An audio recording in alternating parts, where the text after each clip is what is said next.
Além de serem seguros e naturais, os óleos essenciais mantêm uma característica marcante, que é a produção de respostas rápidas.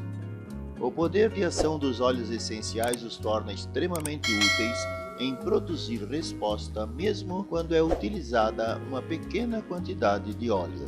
Vamos ver agora como usar óleo essencial de copaíba, canela e orégano para tosse com catarro. Uso oral.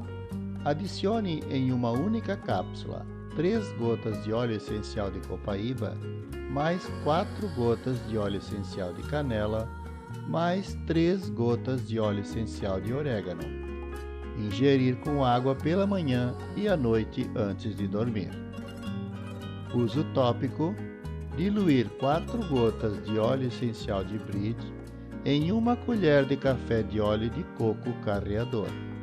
Aplicar no peito, entre os mamilos e nas solas dos pés. Uso aromático. Durante 20 minutos, inalar óleo essencial de On Guard pingando 4 gotas no difusor, pela manhã.